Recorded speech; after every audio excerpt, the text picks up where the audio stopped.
Hello everyone. In my previous lecture, I had discussed about the approaches to the to analyze the politics of social policy, or rather making any, whether it's social policy or whether it's public policy. Today I will discuss about I had been I mean in the Hello everyone. In the morning, I had discussed about the various approaches to and to analyze the social policy structure. The what is a I mean we I had discussed about the political aspect, that is the environment. I spoke about the political environment of depending upon a nation's socio-economic conditions, or demographic factors, or political aspect. Policies are made. So I had discussed about few approaches. In this lecture of mine, I will talk about the political culture and what is the socio-economic aspects related to making for policy, and also if I'm able to start and complete, then I'll talk about the neoliberal approach to social policy making, where with the rise of neoliberal approach, what how the policies were made and what are the criticism related to it. But before that, I'll discuss about a little bit about the political culture. The anthropologist Clyde Clochon has defined culture as the total way of the life, as a total life way of the people, the society legacy the individual acquires from his group. Or culture can be regarded as that part of the environment that is the creation of man. Most social scientists seem agreed that culture shapes or influence social action, but that it does not fully determine it. It is only one of the many factors that may affect human behavior. What is of interest to us here is that the portion of general culture of a society that can be designated as political. Culture widely held values, beliefs, and attitudes concerning what should try to do and how should they operate, and the relationship between the citizen and the government. It is transmitted from as we all know, that culture is being transmitted from one generation to another through the process of socialization. So political culture then is acquired by the individual, become the part of his psychological makeup, and is manifested in his behavior. Within the major, or within a given society, there are a lot of variations among regions and groups, which may result in distinctive subcultures.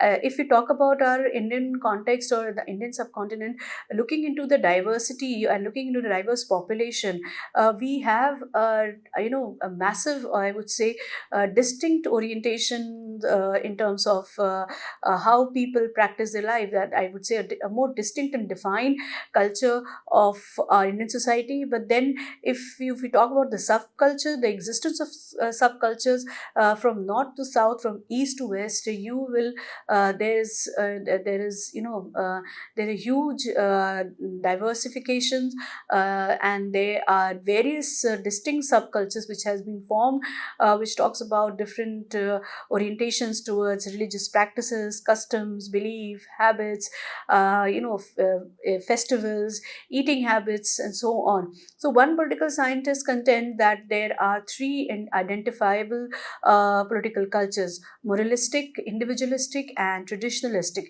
The individualistic political culture emphasizes private concerns and views government as an utilitarian device to do what people want. So, politicians are interested in office as a means of controlling the favor or rewards of the government. Then, moralistic political culture views the government as a mechanism for advancing the public interest. Government service is considered public service. More government intervention in the economy is accepted, and there is much concern about the policy issue. And then there is a traditionalistic political culture, which takes a paternalistic and elitist view of the government and favors it's used to maintain the existence of social order.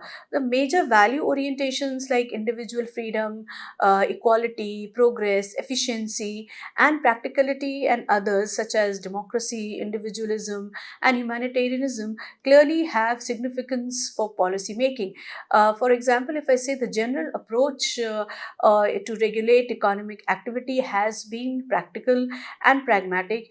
It has been emphasizing particular solutions to present problems rather than long range planning or ideological consistencies. Moreover, it concerns with individual freedom, which has created a great general presumptions against restrictions of private activity in favor of broadest scope possible for private action. So we can say that there are certain efficient when we talk about cultures and subcultures, it plays a very significant role in shaping not only the policies of a country but also preserving and keeping the tenets of a culture intact. Carl Deutsch suggests that time orientation of people, their view of the relative importance of the past, the present, and the future has implication for the policy formation. A political culture oriented more towards the past than to the present or the future, and it may better encourage preservation of monuments and to the innovations. So it may enact legislations on old age pensions years before expanding public higher education. So, similarly, the inclination towards the feudalistic tradition of the Indian masses and the elite influences the public policies in the same direction. Now, Armand and Weber have differentiated between three types of political cultures, that is, the parochial, subject, and participant political cultures. Now, in a parochial political culture, citizens have little awareness of or orientation towards either the political system as a whole, the input process, the output process, or citizen as a political participant. The parochial expect nothing from the system. And in the subject of political culture, like if I take the example of Germany, the citizen is oriented towards a political system and the output process. Yes, yet he has little awareness of input processes or himself as a participant. He is aware of the governmental authority. He may like it or dislike it, but it is essentially passive, and he is, as a term implies, a subject. And in the participant political culture, citizens have a high level of political awareness and information, and have explicit orientations towards the political system as a whole, its input and output processes, and meaningful citizen participation in politics. Included in this orientation is an understanding of how individuals and groups can influence decision making process, and government and public policies viewed as controllable by citizens. So common values, beliefs, and attitudes inform, guide, and constrain the actions of both decision maker and citizen. So political culture of citizen helps ensure that public policy is more likely to favor their orientation. When if you talk about the socio-economic conditions within the political culture, there is a socio-economic conditions also, because the socio-economic conditions of a country, of a nation, also talks about the political. So there is an interconnectedness between the political, economic, as well as the social aspects of any nation or country in order to make policies which would be more effective and which would be more efficient. So the socio-economic conditions are used because it is often impossible to separate social and economic factors as they impinge or influence political activity. So policies, and then if we talk about the policy making system, it is entwined in all these three important aspects, that is social, economic, and political, thereby in within the social, economic, and political institutions. So public policies, they can be viewed as arising out of the conflict between different groups of people, private and officials possessing different interests and desires. One of the primary sources of conflict in modern society is economic activity. It has been seen, and conflict may develop between big business and small business, employers and employee, debtors and creditors, wholesaler, retailers, sellers and consumers, farmers, and many such groups. So the groups that are underprivileged and unsatisfied with their current relationship with other groups in economy seek governmental assistance to improve the situations. So customarily, it is weak or disadvantaged party in the private conflict that seek government intervention in the matter. So the dominant group has no incentive to bring the government into the fray and usually will oppose governmental actions as unnecessary and improper. Thus, it has been the labor groups dissatisfied with wages resulting from private bargaining with employers, and they have sought minimum wage legislations, or consumer groups who feel disadvantaged in the marketplace who have sought consumer protection laws. Satisfactory relationship between groups may be disrupted or altered by economic change or development, and those that feel adversely affected or threatened may demand government action to protect their interest or establish a new equilibrium. Rapid industrialization and growth of big business in the later part of the 19th century had produced new economic conditions. Farmers, small scale businessmen, reformist elements, and others call for government intervention or action to control the businesses or the market. Many policies did not get successful due to the lack of economic resources. Social conflict and social change also provoked demands for government action. Recently, the decreasing, sex ratio has produced demands by the domestic and international environment for making public policies to save the girl child. If I talk about the certain examples, and thus there had been various policies in this regard, particularly in Indian, like Ladli or Beti Bachao, in order to save the girl child. So, similarly, growing concern about the social conditions of the disadvantaged sections of the society, especially women, has produced demands, especially civil society, to take steps for the women empowerment. Again, the growing unemployment among the young population of India has made the government to start new policies and programs like Skilled India, Startup Scheme, Udan, etc. So it is out of the growing concern about the various issues, whether be it is women's issues or children issue, and especially affecting the lower middle income group and even the middle class. So they have produced demands for alteration in public policies to provide them with greater protection, or for their women's rights, or for protection of the peasants, or any kind of reform actions which uh, uh, should be taken in order to protect and safeguard the interest of the vulnerable population. So those with conflicting interests and values have opposed such demands, with the consequence that public officials often find themselves hard pressed to devise acceptable policy solutions. So, these examples which I have just mentioned, it clearly states that the social conditions influence the determination of the policies, or when the policies are being framed. Social and economic developments shapes both political systems and policy outcomes, and most of the association that occurs between system characteristics and policy outcomes can be attributed to the influence of social and economic development, levels of urbanization, industrialization, income, and education appear to be more influential in shaping policy outcomes than political system characteristics. There are certain key components of the political environment when we talk about legislative bodies, judiciary, executive, courts, and there are certain political processes like election and legislative.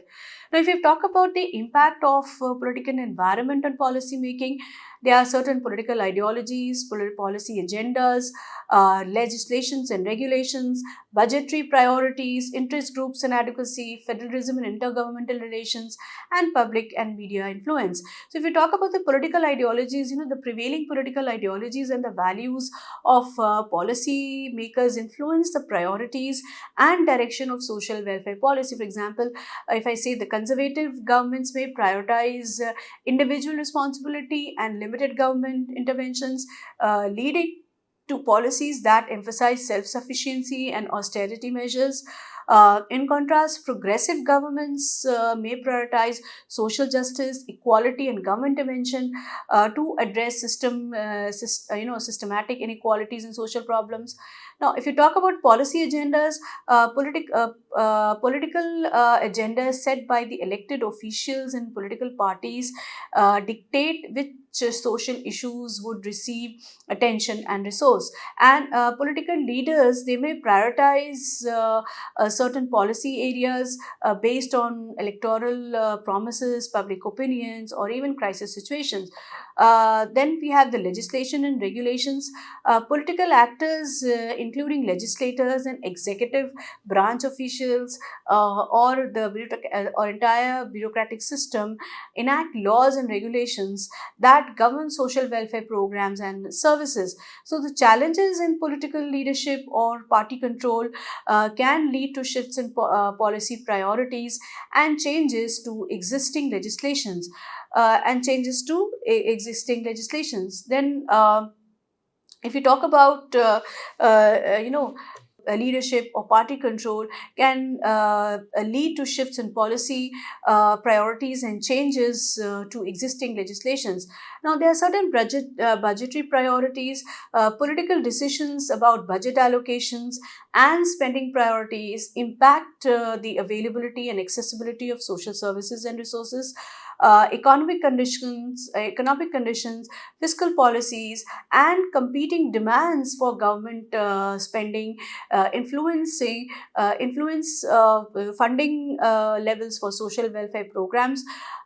So there are experts and there are certain professionals and even the social workers. They need to advocate for adequate funding for social services and challenges budget cuts that disproportionately affect marginalized community. Then there is an interest group and advocacy. Interest groups, which includes advocacy organizations, professional associations and institutions, grassroots movements, they exert influence on social policy through lobbying, public campaigns, and direct engagement with policymakers. In fact, political advocacy by social workers and allied professionals can shape policy debates, raise awareness about social issues, and mobilize support for policy change. Then the federalism and intergovernmental relations. In federal system, like if I take the example of United States, social welfare policy making involves collaboration and negotiations between multiple levels of government. Even if I talk about an Indian context, also there is a lot of collaboration and negotiations between the state and local and even the central government of the federal state. Political dynamics at each level of government as well as intergovernmental relations influence policy outcomes and implementations. Again, the professionals, allied professionals, social workers, social scientists, political thinkers, they must navigate the complex governance structures and advocate for more coordinated, equitable policies across jurisdictions. Then public opinion and media influence. Public attitudes, perceptions, and media coverage of social issues can influence policymakers' decisions and responses to social problems. So, political leaders may respond to public pressures or media scrutiny by proposing or enacting, public policy changes. And even again, the professionals can leverage public opinion and media advocacy to advance social justice agendas and promote policy reforms. Then there are certain parties in the policy making system, and there are two that the behavior of the government, it can be seen that in the behavior of the government officials and agencies, it defines a relationship of a government to its environment. So a policy is a purposive course of actions to deal with a certain problem or a concern, and policies emerge in response to demands made by the other actors or governments. Although different units of governments can emit conflicting policies in response to demands of losing groups. So policy is what governments actually do rather than what they say and they intend to do. Now, there are two important parts related to it. First is the role of official wing in the making of public policy, and then there is a role of unofficial wing or unofficial actors in the functioning in the implementation of policy, whether it is a public policy or social policies. Now, these are the various official wings. If I talk about the legislature, cabinet, state governments, board and commissions or expert committees, bureaucracy and judiciary. So very briefly, I would be taking these. When we talk about the legislature, in a democratic form of government, the role of the legislature as the prime policy making body is significant. Since it is a representative body, it deliberates on various issues and formulates the policies. It is now widely accepted that the power of the legislature is more real in a constitutional sense than in terms of practical politics. Legislature in the 20th century have declined in the power in relation to the executive. Despite the fact that they still have many functions. Now it is regarded as a constitutional procedural device for legitimizing the policies and decisions of the government rather than as an independent policy making unit. So it is observed that there is a high level centralizations of policy initiative and policy making, at least so far as major policy initiatives are now concerned, and what is more, nearly all the functionaries and institutions involved in policy making implicitly accepted the role of the prime minister. So there are various, in case of the basic framework of policies formulated by the administrators, further strengthened by the ministry, sent for the consideration for the cabinet, and finally approval of the legislature. Thus, the initiative does not emanate from the. If you talk about the cabinet system, in the democratic form of government, it is the constitutional task of the cabinet to decide the policies which are to be placed before the legislature for its sanction. So members of the cabinet are immediate and proximate policy makers. Within the cabinet, it is said that the power of the prime minister in recent times has increased. It is also stated that the prime minister exerts strong influence over policy decision if he has majority support of members of the union legislatures. So, it is. Uh, Thus, in fact, if I say this, that today the role of the prime minister has become is of utmost importance, because if he has the support of both the houses to pass a bill, then it would come in the form of a policy or laws or legislation. So, the cabinet and the cabinet committees, they play a very significant role and an advisory and a deliberative role, while the real decisions, of course, have been taken by the head of the country, that is the prime minister himself. Then the state governments in a federal polity like ours, the union government and the state government, they participate in policy making system.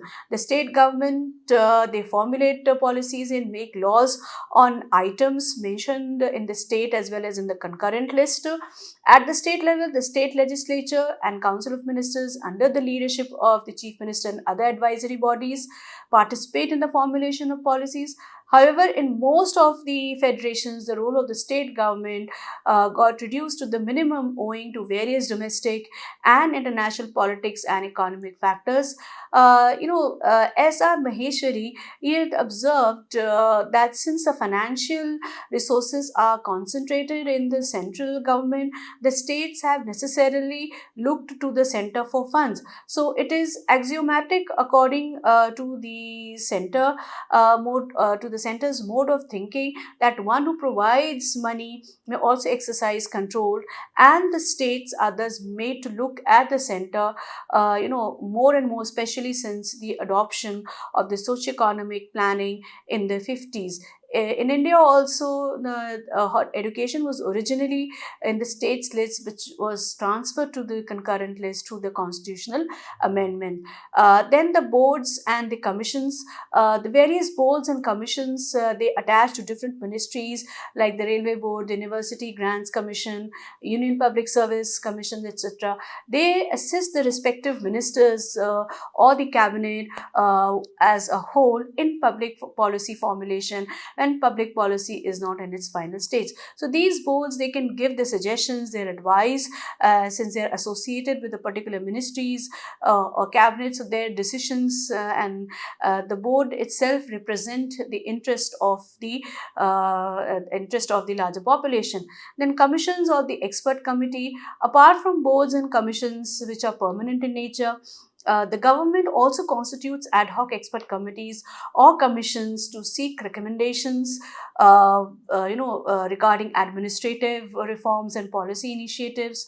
For example, if I take in the field of education, the Government of India constituted the University Education Commission under the chairmanship of Dr. S. Radhakrishnan, and the Secondary Education Commission under the chairmanship of Sri L.S. Mudaliar, and the Indian Education Commission under the chairmanship of D.S. Kothari. So the recommendations of these commissions in the field of education provided the basis for various policy initiatives by the government. Notable among the policy initiatives was of NEP 1968, when they started first policy towards national policy of education. It was almost a precedent in the field of education to formulate the policies based on the recommendations of the commission. So the only exception is the formulation of National Policy on Education 1986, which was formulated after a public debate on the status paper Challenge of Education. Right, then bureaucracy, public servants at the top management level assist the ministers in policy making. They are recruited in theory to assist to the ministers for carrying out the decisions. They exercise much more power in the making of public policies than the formal descriptions of their responsibility suggested. So the administrator who is concerned with the ends and not merely with the means is called upon increasingly to provide the rational elements in the policy process. The minister's role in policy making is to clarify the choices open to politicians and to anticipate the consequences. The bureaucracy in the developing countries plays a very dominant role in policy making process. Administrators, both specialists as well as a generalist, are part and parcel of various policy making bodies like the Union Home Ministry, Niti Aayog, UGC, and other expert bodies. So one can notice the fact that in the case of formulation of NPE 1986, also the bureaucracy played an important role because of the non-constitution of a full-fledged commission. It is noticed that policy in general is being increasingly made at the level of the Prime Minister's office. When the latter takes initiative in an area, other bodies become merely ratification organs, and many among them have been forced to remain idle as a result. And if you talk about the judiciary is also regarded as an important agency in the policy making process. In India, the Constitution entitles the Supreme Court to exercise judicial review. In fact, policies in many areas have been influenced by judicial decisions, and the judgment passed by the Supreme Court sometimes proves to be an active affirmative action, and on the basis of the judgments, Supreme Court's ruling and judgments, sometimes the policies are also created in that context. Then there are certain other various unofficial parties when we talk about in the formation and making of public policies or social policies. How do they influence? And these are political parties. These would be interest groups and pressure groups, civil society organizations, even media houses, individual citizens. Now, if you talk about the public, political parties, public opinion forms the basis of public policy. So, political parties attempt to enhance the effect of public opinion when they make policy choice. As such, they have to be in the business of accommodating voters' preference, which involves identifying, involves identifying what the voter Q policy consumer looks for, and meeting in it. So in other words, it can be said that competing parties, whether in or out of power, are in the business of shaping the preference of voters. So like pressure groups, they serve as intermediaries, between citizens and policymakers. So the political parties, they also play an effective role because they serve as an intermediaries. Edmund Burke has once defined political party as a body of men united for promoting the national interest on some particular principle on which they are all agreed. So party platforms on which elections are contested, they also form a basis for the party leadership when, as a government, it engages in the making of public policies. In fact, sometimes the political parties' ideologies, their ideologies, their firm belief, also paves the way, or also directs the if they come in power, it gives the directions to their political manifesto or agendas in bringing about or shaping them in the form of policies or legislations or any such important matters. So political parties are regarded as an important agents for establishing popular control over the government and public policy. So they play a significant role in reflecting the business in reflecting the issues at stake and setting up goals for the society. Now, if we talk about the civil societies, organizations, or the role of media and interest group, they are equally important. Interest groups or pressure groups, it is very difficult to predict the circumstances under which a pressure group can expect to be successful in influencing the emergence of the public policy. But however, it is possible to explain the resources of pressure groups which make the legislators more effective in policy actions. The pressure groups, they have certain expertise in relevant subject matter, and they try to control or influence the government. They have the vested interest. They want their interest to be first met, and they exert tremendous pressure or control over the government or the political whoever is at the helm of affairs. Then the role of media is equally important in the policy agenda process in creating stereotypical threats. The mass media can shape the context within which the policy response take place and influence public opinion by setting up a public agenda in terms of an incident or an event. The media bridge the information gap between the citizen and the government. They communicate the information to the citizens about the decisions of government which have been taken place, and thereby media helps shape their reactions to each of the decisions. By publicizing specific issues, causes, agenda, the media act as the most important source of information on behalf of the government by reflecting the public's reflections to the contemporary issues. The medias act as a significant channel of communication. It is important to determine whether they are politically biased in their present information or not. So in today, it definitely media plays a very significant role. Then civil society organizations. Civil society organizations are equally, civil societies as a space of association, and in fact civil associations or organizations with formal structure whose member now share a very common interest, they equally strive to influence the decisions of the government without attempting to occupy any political office. For the individual citizen also, the civil society is an important channel of communication. Public opinion expressed by individual citizens does not always reflect any intensity for immediate action, but however, it serves as a basis for change in policy. So, we can say that the civil society organizations, individual citizens, they all tremendously try to exert and put pressure on the government in order to influence the government, in order to influence any public policy or social policies. If I say as an individual citizen, the citizen citizen is the center of object for policy analysis. If Indian citizen or individual citizen as a policymaker, the policy sciences should, it is this issues is how citizens can make a real and meaningful input into the policy process.